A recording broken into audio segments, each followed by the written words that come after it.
बिहार की राजनीति में अब नई पौध जो है आगे बढ़ रही है और इस लिस्ट में तेजस्वी यादव हैं, मुकेश सहनी जिनका हम लोग इंटरव्यू करेंगे आज वो हैं, चिराग पासवान हैं, प्रशांत किशोर हैं।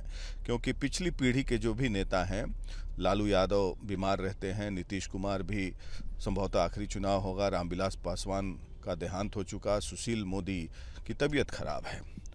अब नए समीकरण बनते बिगड़ते रहेंगे आने वाले दिनों में। अब देखना है कि कौन बाजी मारता है। इसी कड़ी में आज चुनाव प्रचार में निकले हैं मुकेश सहनी जो वीआईपी पार्टी के अध्यक्ष हैं और हम लोग उनसे बातचीत करेंगे। मुकेश सहनी जी, आपका बहुत बहुत स्वागत है रिपब्लिक टीवी, रिपब्लिक भारत में। आपने गठबंधन किया राष्ट्रीय जनता दल के साथ, बीजेपी से भी बातचीत चल रही थी आपकी। क्या सोचकर आपने बीजेपी को छोड़ा और राष्ट्रीय जनता दल के साथ गठबंधन किया? क्योंकि कभी आप एनडीए में रहते हैं, कभी यूपीए में रहते हैं, तो बार बार अदला बदली आप करते रहते हैं। इस बार क्यों आपने एनडीए को छोड़कर तेजस्वी यादव के साथ हाथ मिलाया? चलिए, बहुत बहुत धन्यवाद कि आज हमारे जैसे गरीब पिछड़े समाज के लोगों को अपनी आवाज़ दुनिया तक पहुंचा रहे हैं, इसके लिए विशेष धन्यवाद। रहा कि बार बार नहीं हुआ, एक बार ही हुआ है। एक बार महागठबंधन के साथ थे, उसको छोड़ के एनडीए में आए और अभी फिर से महागठबंधन में हम हैं। देखिए, हमारी जो जर्नी है, जो हम बिहार की राजनीति में आए हैं, वो एक निषाद समाज को आरक्षण दिलाने के लिए आए, ना ही कि मैं राजनीति करने के लिए आया था। और उनको आरक्षण दिलाना, जो बंगाल में निषाद को सभी उपजाति को आरक्षण, दिल्ली में आरक्षण है, तो मेरा मानना है कि देश एक है, संविधान एक है, देश के प्रधानमंत्री एक है, तो हमारे बिहार में भी निषाद को आरक्षण मिलना चाहिए। और इसके हक अधिकार के लिए निषाद विकास संघ के द्वारा हमने लड़ाई लड़ा बिहार में। परिस्थिति ऐसा बना कि हमारी आवाज़ को कोई सुन नहीं रहा था, तो हमें लगा कि जो जगह वो लोग बैठे हैं नेता, वहाँ पे हम भी पहुँच जाएंगे तो शायद हमारी आवाज़ को सुना जाएगा। और इसी के करीब में हमने एक पॉलिटिकल पार्टी 2018 में बनाया और 2019 में चुनाव लड़ा। उस समय सफलता नहीं मिला। अब 20 में आपने देखा कि हमारे पास 4 विधायक बना, हमारे दम पे बिहार में सरकार बना। हम नहीं समर्थन देते तो उस समय बिहार में सरकार नहीं बनता और मजबूती से सरकार बना के हम लोग काम कर रहे थे। उसके बाद आपने देखा कि भाजपा ने हमारे विधायक को तोड़ लिया, खरीद लिया और हमको सरकार से बाहर कर दिया, जो सरकार हमने बनाया था। और फिर हम रोड पे आ गए। हम पिछले 2 साल से फिर संघर्ष कर रहे थे, मजबूती से लड़ाई लड़ रहे थे। तो मैं पूरे बिहार में घूम घूम कर, हाथ में गंगा जल लेकर संकल्प लिया खुद भी और सबको दिलाया भी कि अपने बच्चे के भविष्य के लिए मजबूती से क्रांति लाओ, लड़ाई लड़ो और आरक्षण जब तक नहीं देंगे तब तक भाजपा से गठबंधन नहीं करेंगे। क्योंकि आरक्षण देना काम जो है केंद्र सरकार को ही है और केंद्र में भाजपा ही है, तो उन्हीं से हमारी लड़ाई था। और हाथ में कसम जब हमने खाया, हम किस मुंह से उनसे गठबंधन कर लेंगे। और वो आरक्षण पे बहुत हद तक वो रेडी भी हुए थे। दिसंबर महीना में 23 में लास्ट मुलाकात हुआ। मुलाकात हुई थी, मतलब गृह मंत्री जी से मुलाकात हुआ, भाजपा के बड़े बड़े नेता से मुलाकात हुआ और रेडी थे कि आरक्षण हम करेंगे। लेकिन उतने में बिहार में अब परिवर्तन हो गया। नीतीश कुमार जी एनडीए के साथ आ गए और फिर उनको लगा कि हमारे पास जब नीतीश जी आ गए तो हम ज़्यादा निषाद समाज को या मुकेश सहनी को भाव नहीं देते हैं। और एक सीट का ऑफर किया था कि आप एक सीट लीजिए और लड़ लीजिए। कौन सा सीट? मतलब अब मुजफ्फरपुर या दरभंगा में से कोई सीट देता, मेरा यही सब सीट का डिमांड था। तो खैर हमने आरक्षण नहीं मिला, इसके लिए हमने डिसीजन लिया कि हम उनके साथ नहीं जाएंगे और हम संघर्ष का रास्ता चुनेंगे। और मजबूती से हम बिहार में महागठबंधन के साथ, इंडिया गठबंधन में हम आए हैं। 3 सीट हमको मिला है और मजबूती से हम लड़ाई लड़े, क्योंकि हमारा एजेंडा, जब देश के प्रधानमंत्री हैं, वो सत्ता में है, पावर में है, 10 साल से मैं उनके पीछे लगा हूँ। 2014 में मैं उनके लिए काम किया हूँ, 2015 में उनके लिए काम किया हूँ, 20 में उनके लिए काम किया हूँ। और हर बार वो वादा करते कि हम करेंगे और वो सत्ता पावर में रह के वो काम नहीं कर रहे, तो हम कैसे उनके साथ काम करेंगे? क्योंकि आज हमारे लोग, आज भी बीजेपी का मैनिफेस्टो रिलीज हुआ है, उसमें निषाद आरक्षण की शायद बात नहीं है। जी हाँ, अभी नहीं है। जब वो सत्ता में नहीं थे 2014 से पहले, आप देखिएगा भाजपा का मैनिफेस्टो देखिएगा, उत्तर प्रदेश हो या भारत के लिए उन्होंने जब भी किया तो उसमें निषाद को आरक्षण के लिए प्रमुखता से बात रखते थे। लेकिन आज जब वो सत्ता में है, 10 साल से नहीं रख रहे हैं। तो यही है कि हमारी जो जन्म है, निषाद समाज को आरक्षण दिलाने के लिए आंदोलन से मेरी उत्पत्ति है। तो मैं, जो मेरा विचार है, उस विचार पर मैं कायम हूँ। थोड़ा संघर्ष होगा, संघर्ष करेंगे। आज भारतीय जनता पार्टी सत्ता में वो नहीं कर रहे हैं, वो जब जाएंगे, दूसरे सरकार आएंगे जिनको हम लोग लाएंगे, निश्चित तौर पर मुझे पूरा भरोसा है कि वो करेंगे, क्योंकि देश के संविधान के दायरे में रहकर जिनका जो हक है वो देश के सरकार को हमेशा करना रहता है। समझ गया। तो मुझे 2020 का मौर्या होटल का प्रेस कॉन्फ्रेंस याद आता है, जब आप आए प्रेस कॉन्फ्रेंस में और आप अचानक से उठ के चिल्लाने लगे कि मेरे पीठ में खंजर भोंका है, और तेजस्वी यादव भी वहाँ मौजूद थे। उनके सामने आपने एक मीडिया पोस्चरिंग किया वहाँ पर दिखाने के लिए और भाजपा के साथ मिल गए, और आज उसी तेजस्वी यादव के साथ आप, उन्होंने कहा कि पीठ में खंजर भोंका आपने कहा था, और उनके साथ वहाँ से निकल गए आप, और उन्हीं तेजस्वी यादव के साथ आप कभी मछली खा रहे हैं, कांटा दिखा रहे हैं, मिर्ची दिखा रहे हैं, नारंगी खा रहे हैं। देखिए, उस समय का सिचुएशन ऐसा ही था जब हम गठबंधन में थे और हमारा भी सीट का घोषणा होना चाहिए था, और पहले से बात था कि इतना सीट, इतना डिप्टी सीएम, ये सब का घोषणा होना था। उस समय नहीं हुआ तो मुझे लगा कि मेरे साथ गलत हुआ है, और मैंने वहाँ पे रिएक्ट किया। और मुझे लगता है जो भी मैं किया वो सही किया था। उस समय का सिचुएशन जो था उस हिसाब से मैंने किया, क्योंकि हम गठबंधन में थे और हमारा सीट नहीं हुआ। और आप समझ सकते हैं कि हम जो है क्रांतिकारी तौर पे जाने जाते हैं, कि लोग मानते हैं कि हम जो भी बोलते हैं, जब भी बोलते हैं, सही बोलते हैं और सही के लिए लड़ाई लड़ते हैं। हम लाई लपेटे में नहीं रहना चाहते हैं। तो उस समय तेजस्वी गलत थे, अब सही हो गए? उस समय में हमारे जल्दीबाजी कह दीजिए या दोनों तरफ से मिसअंडरस्टैंडिंग कह दीजिए कि हमारा नंबर नहीं घोषणा हुआ, हमने लड़ाई लड़ लिया, ठीक है। उसके बाद हम अकेले लड़ने के लिए जा रहे थे, भाजपा ने हम गठबंधन में लेके साथ में लेकर चुनाव हमने लड़ा। उस समय हमें लगा कि हमारे साथ गलत किया, लेकिन भाजपा मेरे साथ क्या किया, वो तो सिर्फ सीट नहीं घोषणा किया, तब हमने उनको छोड़ दिया, उनको हमने कहा कि आप हमारे साथ गलत किए हैं। अब भाजपा ने तो हमारा विधायक को खरीद लिया, और जो सरकार हमने बनाया था उस सरकार से हमको बाहर कर दिया लात मार के, और हमें रोड पे ला दिया। तो ये हमारा तो सबसे बड़ा दुश्मन भाजपा है। और रहा कि लालू जी को विचारधारा को हम मानते हैं, और डे वन से आप हमेशा देखिएगा, जब से भी हम राजनीति में आए तो हमेशा लालू जी का तरफदारी किए और करते रहेंगे जब तक जिंदा रहेंगे तब तक।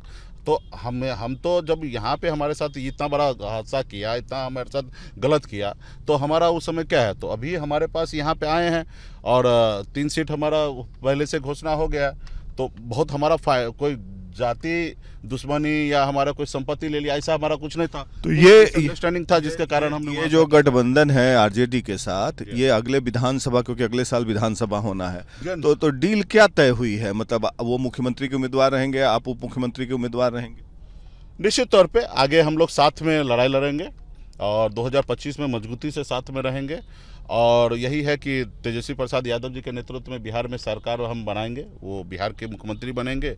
और जाहिर सी बात, हम लोग सहयोगी दल हैं, तो निश्चित तौर पे 1 नंबर का कुर्सी उनका होगा, तो 2 नंबर का कुर्सी निषाद को बेटा को मिलना चाहिए, उप मुख्यमंत्री का। जी, उप मुख्यमंत्री का कुर्सी निषाद को बेटा को मिलना चाहिए। और निश्चित तौर पे इस पे भी बहुत हद तक हम लोग आगे बात बढ़ चुका है। समय आएगा तो इस चीज़ का घोषणा हो जाएगा। अभी तो 3 सीट लड़ रहे हैं, विधानसभा में कितनी सीट पर लड़ना चाहेंगे? वो हम लोग जब बैठेंगे, फिर भी आप मेहनत कर रहे हैं 10 साल से। अभी समय आने दीजिए। अभी कल ही अगर मान लीजिए कि चुनाव, तो अब देखिएगा कि लोकसभा खत्म होने के बाद कभी भी बिहार में चुनाव हो सकता है, ठीक है, जो हम लोग मान रहे हैं। अगर नहीं हुआ, अगर जल्दीबाजी में, तो अगले साल होगा, ठीक है। तो उतने समय में और भी हम काम करेंगे, ठीक है, और बहुत मजबूती से आएंगे। और हम चाहेंगे कि हमारी पार्टी को ज़्यादा से ज़्यादा सीट मिले। और फिर भी कितना लड़ना चाहेंगे? ये अभी बोलना, देखिए, ईबीसी की बात करते हैं। जी हाँ, तो ये अभी बोलना उचित नहीं होगा, और ये बोलने से मतलब आपस में खटास पैदा होगा। और सबको पता है कि इनके पास कितना ताकत है। इस चुनाव में हमारे लोग हमको कितना साथ दे रहे हैं, कितना वोट परसेंटेज हमारे वजह से इंडिया गठबंधन को मिल रहा है, तो इस पर समीक्षा होगा चुनाव के बाद। और निश्चित तौर पर अगर हम जितना दावा करते हैं कि वोट हमारे साथ है और हमारा उतना ट्रांसफ़र हो गया, तो निश्चित तौर पर एक बड़ा संख्या पर हम चुनाव लड़ेंगे। अब मान लीजिए अभी हमारे लोग हमको साथ ही नहीं देगा, 2024 के चुनाव में हमारे कहने से वोट ही नहीं करेगा, तो थोड़े तेजस्वी प्रसाद यादव जी हमको बहुत सारा सीट दे देंगे? नहीं देंगे। तो निश्चित तौर पे मेरा मानना है कि इस बार हमारा जो लोग है वो 100% वोट जो है इंडिया गठबंधन को देने के लिए जा रहे हैं, और सब जगह मजबूती से खड़ा भी है, काम भी कर रहे हैं। तो अच्छा, कई दर्जन सीट पे हम चुनाव लड़ेंगे। कई दर्जन? जी हाँ।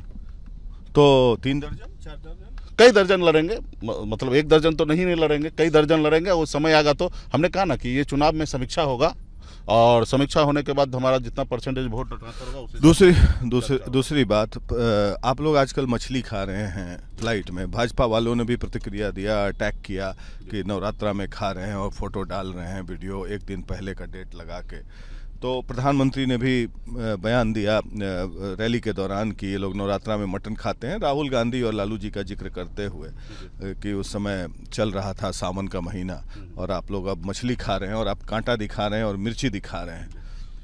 देखिए, भाजपा के लोग बोल रहे हैं तो मुझे आश्चर्य नहीं हो रहा है। ठीक है, उनके नेता लोग कुछ ना कुछ तो बोलेंगे, उनके पास तो कोई मुद्दा नहीं है। प्रधानमंत्री जी ने लेकिन वही बात हमको आश्चर्य हो रहा है कि देश के प्रधानमंत्री जी इस बात पे रिएक्ट कर रहे हैं।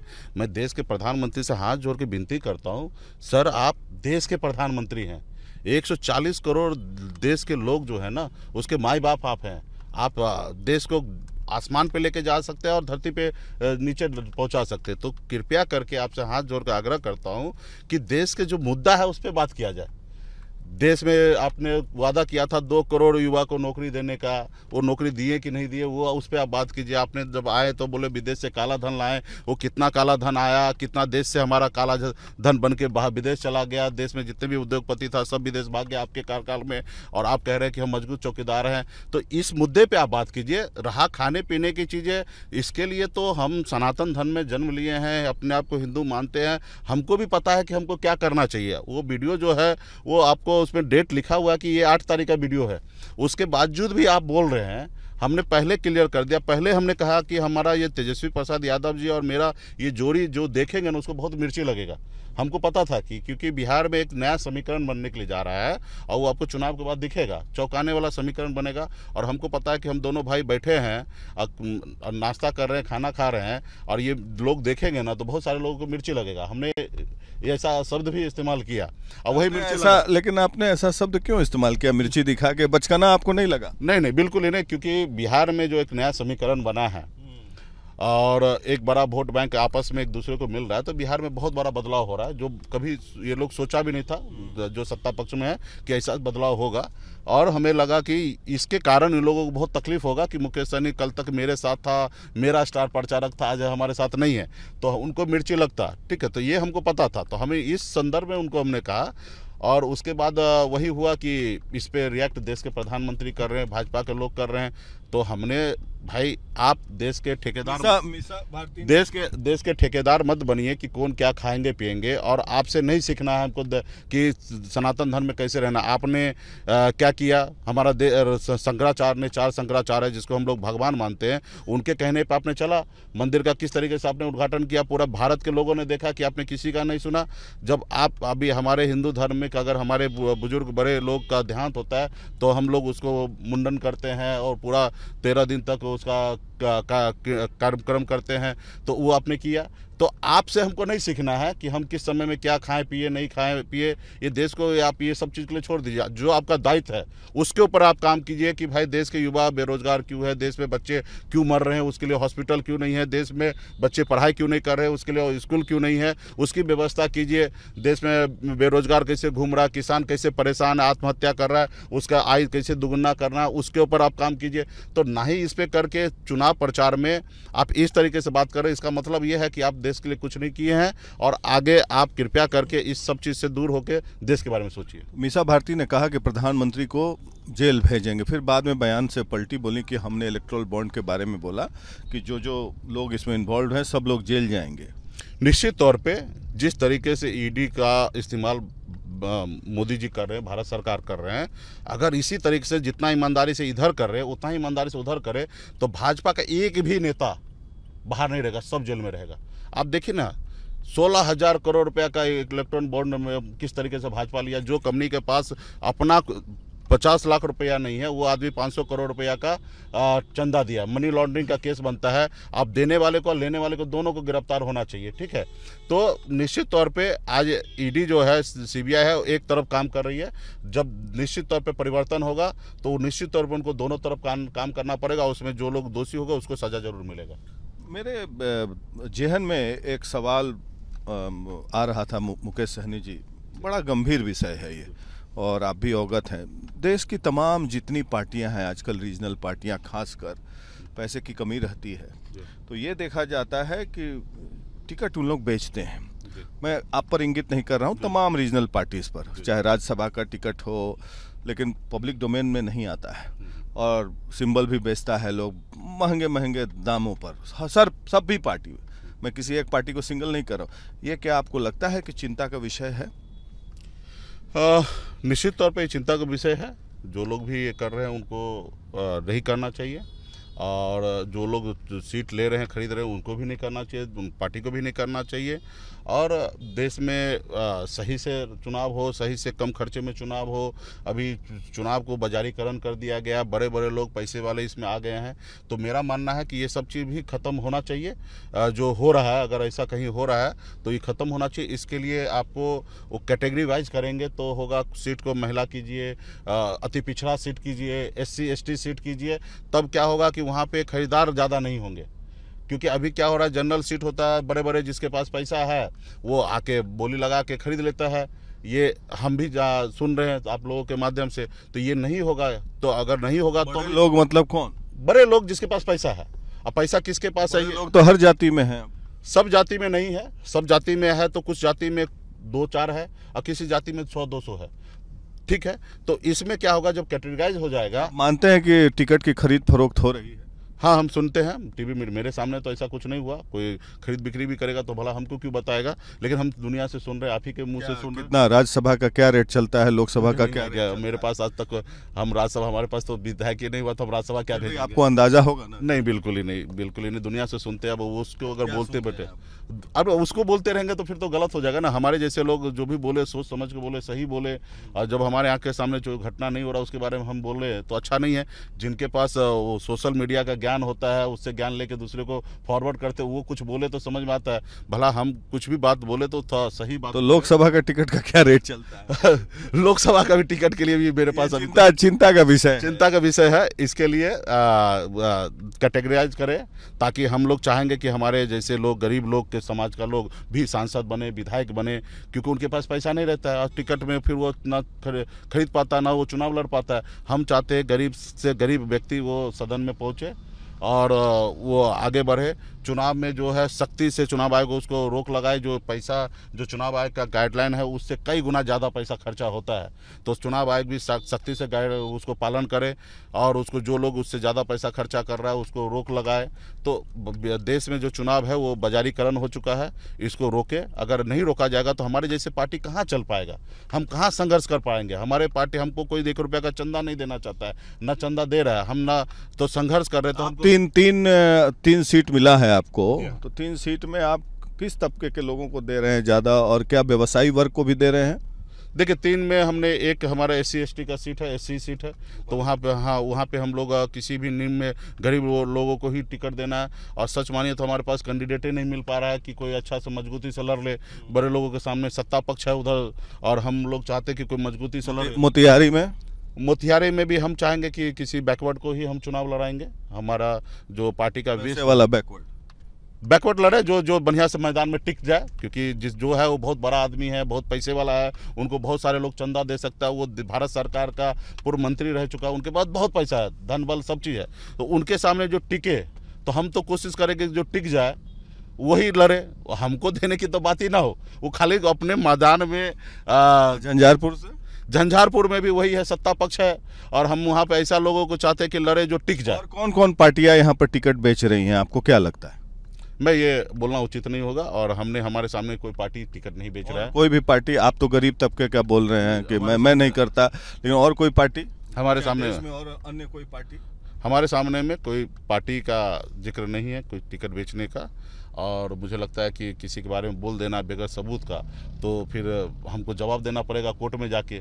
तो ये बोलना सही नहीं होगा। विधानसभा में भी टिकट बोली चलती है, जो हम आम बोलचाल में सुनते हैं कि 3 करोड़ 4 करोड़, कोई 20 करोड़ ले रहा है लोकसभा। देने वाला देता होगा, लेने वाला ले रहा है, वो तो बड़े पार्टी को ही करेगा ना। अभी हम लोगों को तो, अगर हम आपको नहीं लगता कि राजनीति अब जो है एक प्राइवेट लिमिटेड कंपनी टाइप चल रही है, और इस तरीके से लोग पार्टी खोल के अपने जात के लोगों को मूर्ख बना के और उसके बाद उसका दोहन कर रहे हैं? नहीं, ये बिल्कुल ही कहना सही नहीं होगा। और कृपया करके आप किसी एजेंडा के तहत आप कोई भी बात कीजिएगा तो अच्छा नहीं होगा। ठीक है, रहा कि गरीब लोग अपने हक अधिकार के लिए संघर्ष करना चाह रहा है, उनके अधिकार चाहिए। हमने तो भाजपा को कहा हमको एक भी सीट नहीं चाहिए, हमको आरक्षण चाहिए। हमारी लड़ाई जो है आरक्षण का है और हम आरक्षण के लिए ही लड़ाई लड़ रहे हैं और हम उन्हीं के लिए लड़ाई लड़ रहे हैं जो हमारे लोग हैं, वो गरीब है, उनके अपने बच्चों को इलाज नहीं करा पा रहा है। तो हम लोग एक आंदोलन किए हैं, आंदोलन से हमारी पॉलिटिकल पार्टी बना है।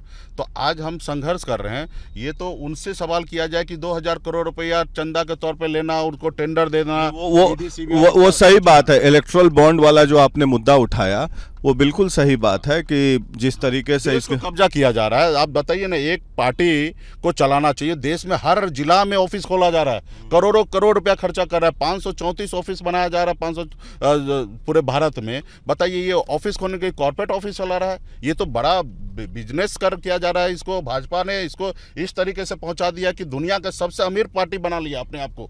जो 150 साल पुराना कांग्रेस पार्टी है, वो आज चुनाव लड़ने के लिए जूझ रहा है। वो कैसे खर्चा पूरा करेगा? आज हम लोगों को गाड़ी में कैसे तेल भरना है, कैसे हम अपना कार्यक्रम करें। आज हम एक ही हेलीकॉप्टर में, तेजस्वी जी के हेलीकॉप्टर में हम घूम रहे हैं। हमारे पास संसाधन नहीं। लगता है कि स्टेट फंडिंग होनी चाहिए चुनाव का? सरकार की तरफ से स्टेट फंडिंग होना चाहिए छोटे छोटे पार्टी को, खास करके जिसके पास दूसरी तरफ सोर्सेस नहीं है फंडिंग का, उसको ये होना चाहिए। और कॉर्पोरेट फंडिंग एकदम बंद हो जाना चाहिए।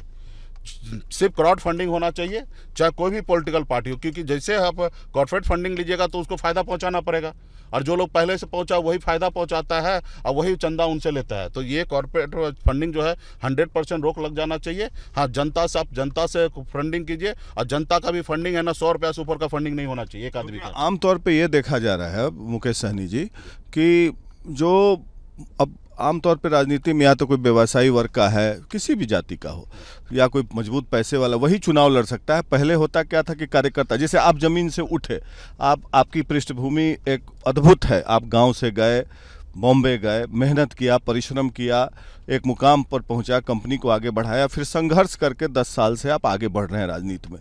तो ये हमारे लिए बहुत चिंता की विषय है। हम कह रहे हैं ना कि हम क्राउड फंडिंग हो, 100 रुपया से ऊपर ना हो, आप किसी कॉर्पोरेट का फंडिंग नहीं लीजिए। चुनाव आयोग सख्ती से पेश आए कि जो सरकार ने लिमिट दिया चुनाव आयोग उतने में चुनाव निपटे। तो आज हम लोग बहुत जूझ रहे हैं। हमको एक अच्छा कैंडिडेट नहीं मिल रहा है जो अपने दम पे चुनाव लड़ सके, और उसको मालूम है कि हम सत्ता पक्ष से लड़ाई लड़ रहे हैं, सरकार से, भारत सरकार से लड़ रहे हैं। तो हम लोगों के पास तो इतना समस्या। आज हमारे पास गोपालगंज का सीट है, हम कोई सोच रहे कि उनके सामने टिक जाए, वही हमारे लिए बहुत बड़ी बात है। तो ये सरकार के तरफ से कि जिसके पास सरकार का फंडिंग नहीं, उन लोगों को पैसा देना चाहिए और कैटेगराइज करे सब सीट को, तब जाके वो ये जो कालाबाजारी है ये रुकेगा। धन्यवाद मुकेश सहनी जी। आपको, आपके इलेक्शन कैंपेन को हम और ट्रैक करेंगे।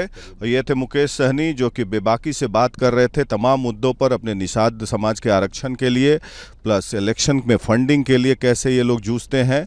और इनकी कहानी अद्भुत है। ये गरीब तबके से आते हैं, इन्होंने मेहनत किया, कंपनी बनाई, और 18 साल की उम्र में आप बॉम्बे चले गए थे। उसके बाद संघर्ष करके पार्टी बना के बिहार की राजनीति में एक उभरते हुए चेहरा है। आने वाले दिनों में ये बिहार की राजनीति के भविष्य हैं।